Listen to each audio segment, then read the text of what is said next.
made mention a couple of times in episode 3 of the American Battlefield Trust concerning more details about Civil War events. We strongly urge any viewers of our videos who have an interest to view their excellent website for information about military battles in both the Civil War and the American Revolution. The Trust's mission is to preserve America's hallowed battlegrounds and to educate the public about what happened there and why it matters. As this series progresses, especially while we're in the eastern states, we'll be visiting several places of historical interest, and rather than reinventing the wheel and telling the complete story, I'll give a brief description and refer you to websites that provide the whole story. We left you at the end of episode 3 at the POW Museum at Andersonville, Georgia. Not far from there is the small town of Leslie. All across the country, it seems, we stumble onto what we call our hidden gems, special places that only the locals know. And probably few of them appreciate them. Such a place is the Georgia Rural Telephone Museum in Leslie, Georgia. With a population of 341 as of 2021, the town is little more than a wide spot in the road. If we'd blinked while driving through, we might have missed it. But our eyes were wide open, and when we saw the museum, we had to stop. The sign on the door told us the staff was out to lunch, but we could cross the street to the local phone company office and tell them we'd like to visit. So we did. A young lady took our $5 admission fee and walked over with us. "Please close the door as you leave," she told us, as she unlocked the door and went back across the street to return to work, leaving us alone and unescorted with the largest collection of antique telephones and telephone equipment in the world. You just gotta love small-town America. The museum got its start in the 1970s when the Citizens Telephone Company was forced to upgrade because a local citizen won the nomination for President of the United States and wanted to establish his campaign headquarters in his hometown of Plains. Plains, with its population of 653 at the time, had just 24 telephone lines serving the entire town, hardly enough for the thousands of daily calls at the headquarters. With the upgrade, the company was left with rooms full of obsolete equipment, along with all sorts of old, outdated stuff from the past decades. The owners realized they had the beginnings of a great collection. Besides equipment, there was all sorts of phone-related memorabilia.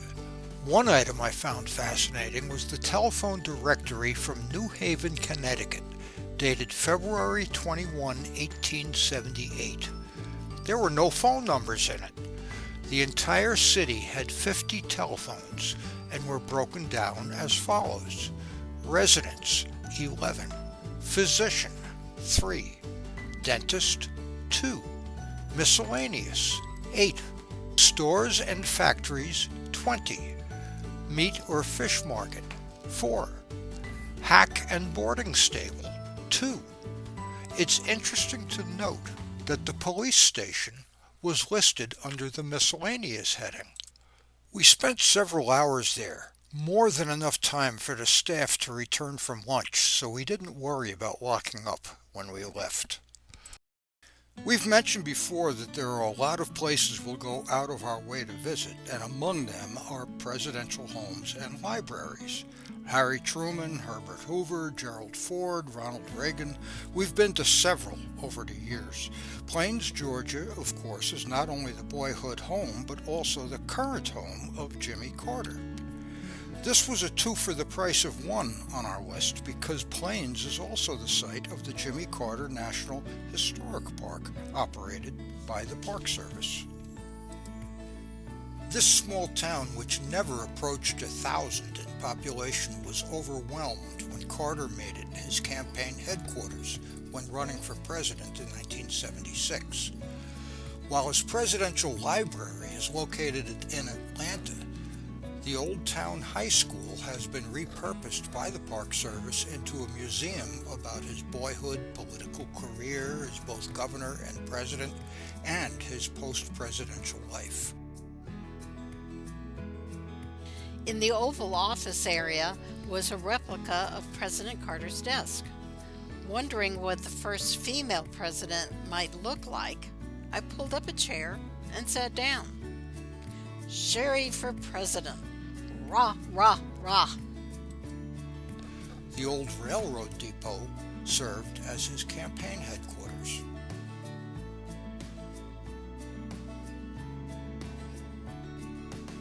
At the time of his presidency, his brother Billy, owner-operator of a local gas station, became widely known as a good old beer-drinking Southern boy.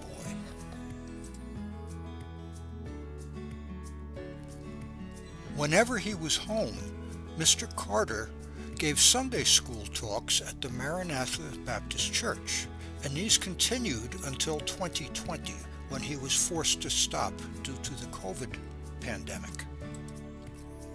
He was at home and was scheduled to speak when we were there in 2013, so we went and were very impressed with the 89-year-old's clear speaking and mental acuity.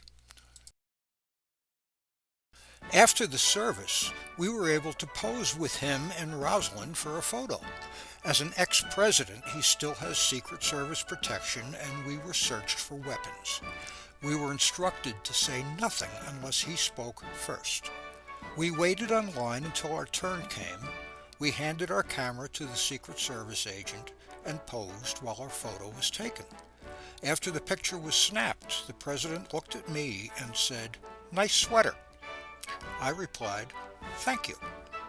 That was the extent of our conversation, and it would have been forgotten, except for an incident a few months later. We were in Asheville, North Carolina, visiting friends Russ and Renata, walking around Asheville, and stopped into a boutique that Renata used to own. We were speaking with a very cute young salesgirl who turned to me and said, "Nice sweater." Do you know the last person who said that to me was the President of the United States?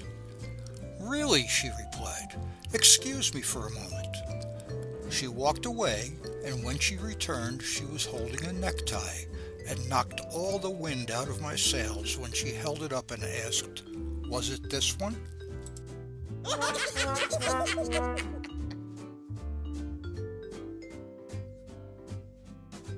Next stop after leaving the Plains area was the Ocmulgee Mounds National Historical Park. This was, and still is, the largest archaeological dig in American history, with more than 800 workers from 4 different federal agencies coordinating their efforts during the Great Depression in the 1930s. The Works Progress Administration, Civil Works Administration, Federal Emergency Relief Administration, and the Civilian Conservation Corps all contributed unearthing relics of human history in the area from 12,000 BC until approximately 200 years ago.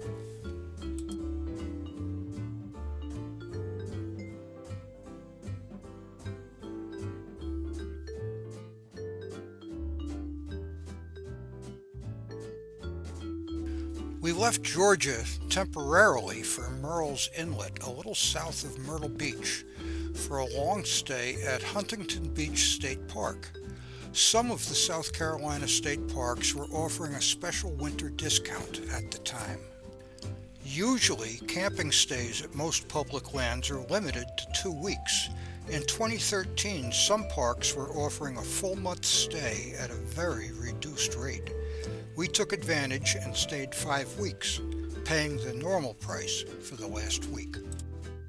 It was a mild South Carolina winter, great for taking Opal for long beach walks. As a younger dog, Opal used to love a sandy beach, but hated the water, especially that nasty ocean beach water that moves and tastes terrible. By this point, she would go into the water as long as her belly didn't get wet. One afternoon, we were going to go out, and while I was getting ready, Steve took Opal out for her beach time. Park rules specify a 6-foot leash on dogs, but we've been known, when no one was around, to break the rules. She was off-leash when she spied some pelicans just on the other side of the breaking waves. Well, this looks like fun, so she ran into the water after them. Pelicans can fly. Opal couldn't. But when she got back on dry land, she looked back and saw that they had landed in the water about 100 feet away. Back into the water she went, and of course the birds flew again, another 100 feet. This continued a dozen or more times until she was just a brown speck about a half a mile away, all the while ignoring my calls. I had visions of sitting with her in a jail cell, me arrested for letting her off leash, and she being held for harassing the wildlife, while the pelicans flew circles overhead laughing at us. Finally, she turned around, looked back, and realized that she'd been a bad girl and began trotting back. The closer she got to me, the slower she came, and finally, with her head down and her tail between her legs, she crept up to me and laid at my feet, offering me her throat. But she couldn't wipe that grin off her face. "I don't care if you don't give me biscuits for a week." That was fun.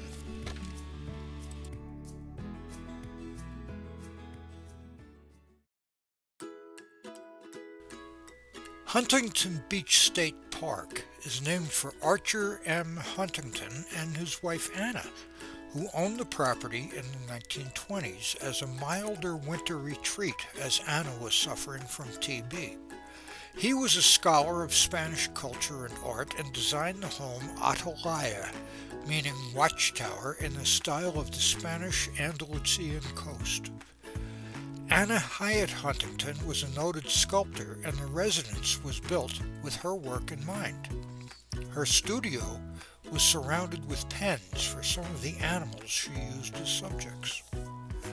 Across the street from Atalaya is Brookgreen Gardens, founded in the 1930s to feature the sculptures of Anna and her sister Harriet.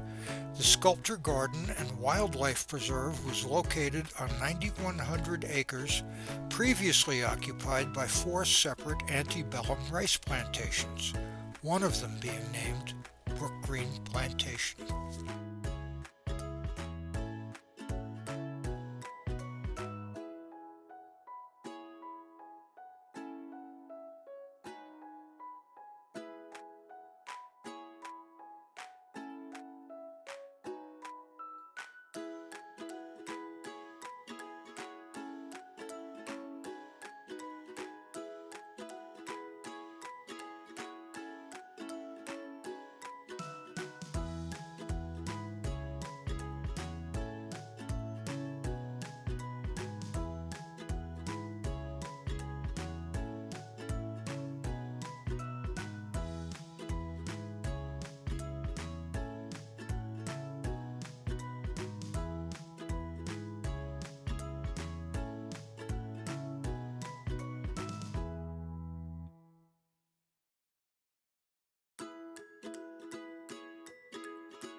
The salt marsh of Merle's Inlet was great for a paddle and had nice walking trails.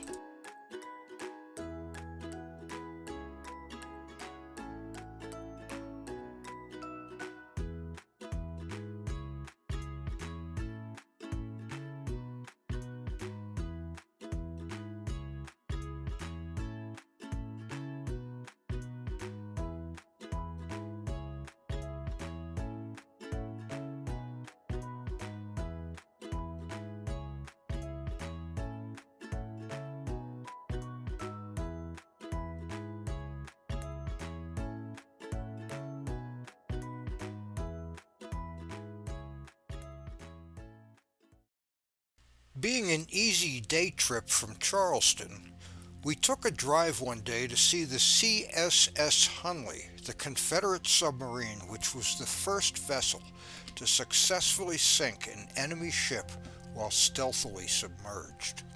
We drove to the industrial section of town to the building where it's being restored and studied, only to find that because it was being restored and studied, it was closed to the public except on weekends. So, as long as we were in town, we went to the South Carolina Aquarium instead.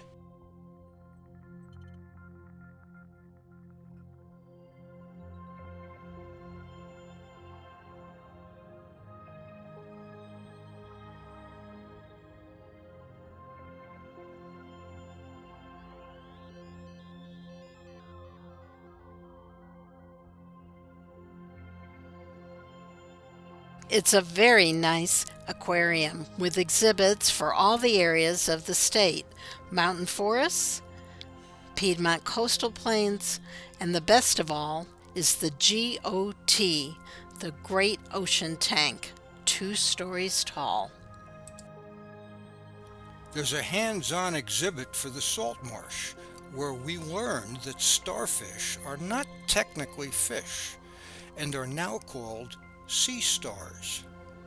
Why then, in the next tank, did we see sea horses? What time is it? 2:20. Why? There's a sign here for a behind-the-scenes tour at 2:30. Sounds good. Let's go. We love doing behind-the-scenes tours. One of the great things about being retired is going to places on weekdays when we are the only people on the tour. Jamie, our guide, first brought us to a lab where a chemist was checking nitrate levels in one of the tanks. Next was the food prep room, which was very interesting. For some reason that escapes me, they have a section at the South Carolina Aquarium for lemurs from Madagascar. We've all heard of Purina dog chow, cat chow, maybe even rabbit chow. But how many of you have heard of Purina lemur chow or alligator chow? They had to develop a procedure though. The Purina chow is well balanced and provides everything the lemurs need to stay healthy. But for variety, they also get fresh fruits and vegetables. They found that the lemurs would fill up on the good tasting stuff and skip the Purina chow, kind of like a kid stuffing himself with cookies and ice cream before dinner. So they feed them twice each day, the Purina chow in the morning, and later in the day they get the fun stuff. In the Great Ocean Tank, they had a different kind of problem. It seems the sea turtle and the sharks like the same food. Not being at the top of the animal IQ list, the turtles would try to steal the food already in the sharks' mouths. The staff came up with a good plan. When it was time to feed the turtle, I guess with Purina sea turtle chow, they would display a big red triangle in front of the food. When the turtle got used to it, they put a big white box behind the triangle with the food in the box. Eventually, they could eliminate the red triangle. When they lowered the box into the water, the turtle would swim into it. They'd close the door, and he would have his own private dining room. And then they could feed the sharks. Eventually we made it back to the Hunley, the Confederate submarine. We won't tell the full story of the quest for a means of descending below the surface in a submersible vessel here. Anyone interested can look at the blog we used to keep called Homeless and Loving It, Life on the Road at fulltimegypsies.wordpress.com and scroll to the February 2013 entries. On February 3rd, you'll find an extensive essay on the subject. The story of the Hunley was a story of tragedy and heroism. During its trials, the vessel kept sinking, and men kept dying. Yet there was no shortage of volunteers to keep trying. The 8 men who died in the Hunley's final mission were awarded the Confederate States Medal of Honor for their sacrifice in sinking the USS Housatonic, the first vessel ever to be sunk from an attack by a submerged enemy.